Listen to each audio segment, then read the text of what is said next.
So the topic that we'll be discussing today is autoencoders and variational encoders. Now autoencoder, as the name itself is telling, auto, so it automatically learns efficient representation of the data, and there is no need for manual feature engineering. That means automatically the features will be identified. Then this is basically a neural network, and this is trained to reconstruct its own input. Then is the variational encoder. Variational encoder, this is a type of autoencoder, and this is trained to learn the underlying distribution of data. So together these two techniques, that is autoencoders and variational encoders, these are powerful techniques by which we can generate new data and learn from the data. Then this is the basic architecture we have for this autoencoders, where at the input we have input features. Then encoding network is there. Encoding network generates a lower dimensional representation that is called as latent space. Then from latent space we have this decoding network, and finally the reconstructed features are observed at the output. Then an autoencoder is basically a type of artificial neural network that learns to compress and reconstruct the data while ignoring the noise. So this can be helpful for storing and transmitting the data, as well as it also improves the performance of machine learning algorithms. Now two networks are a part of autoencoders: encoding network and decoding network. The purpose of encoding network is to compress. What it will compress? It will compress input data. It will convert it into latent space. This latent space is the lower dimensional representation, and it captures most of the important features of the data. Then the target application areas here could be dimensionality reduction, feature extraction, anomaly detection, and text summarization. In dimensionality reduction, we can reduce the number of the features that are there in the dataset without losing much information, and it is useful for data visualization and for data storage. Let us take an example of a dataset. That is, we have the images of different types of flowers. So this autoencoder, when we'll apply this, it generates the latent space, and this latent space contains the important information related to flowers, like its shape, color, and texture. So this latent space would be much smaller than the original image. Much smaller means it will take less space, and when it is taking less space, so it can be stored and then transmitted at some later stage where the output can be regenerated from the compressed data.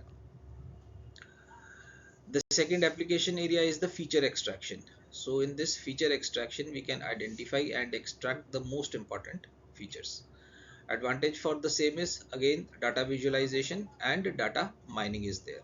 If we have a data set of financial data like stock prices, interest rate, exchange rate, then we can identify important features. We can find out trends and patterns in the data, and then we can use this to predict the future stock prices or exchange rates.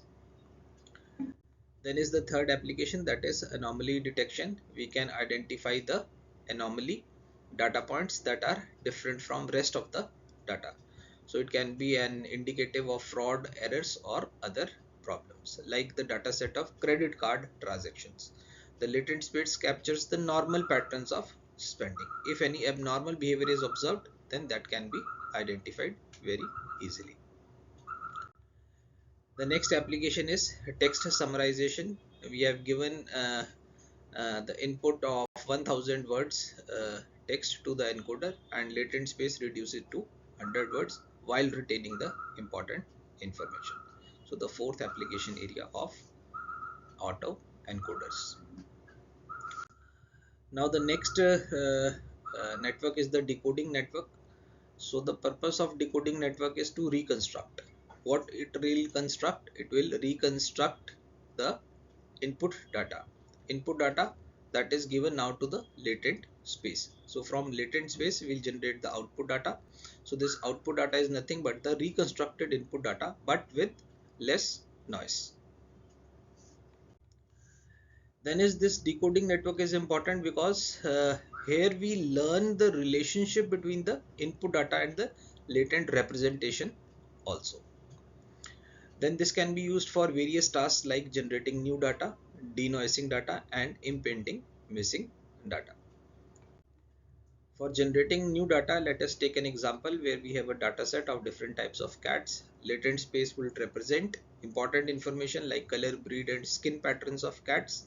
And this latent space can be used to generate new data, synthetic data, that is artificial data, new images of cat that have specific features such as that contain certain breed or color or certain skin patterns. So it is basically used for generating realistic images and video. Then is a denoising data. If we have a satellite image that is a bit blurred or that is having certain noise, then autoencoders can also be used to detect certain kind of noise, because of our autoencoder is trained on dataset of clean satellite images. So by this way we can also remove the noise that is present in the data.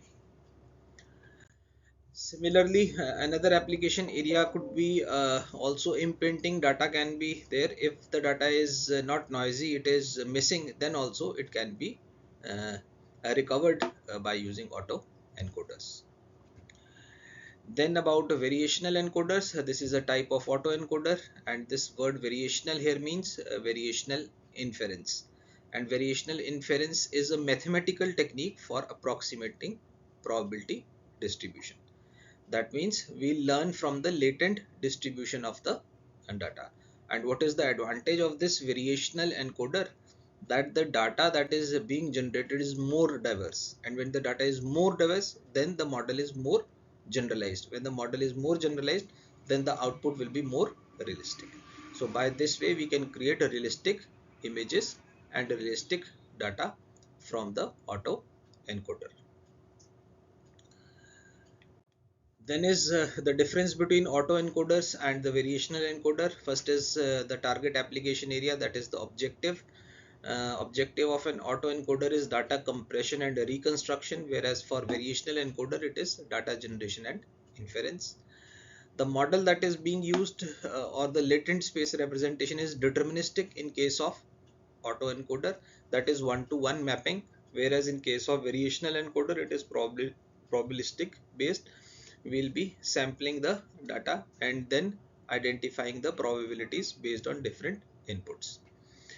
Then regularization, there is no regularization in autoencoder, whereas variational encoders can be regularized with a variational loss. So this was all about autoencoders and variational encoders, and if you got some knowledge out of it, then do like, comment, share and subscribe, and thanks for watching.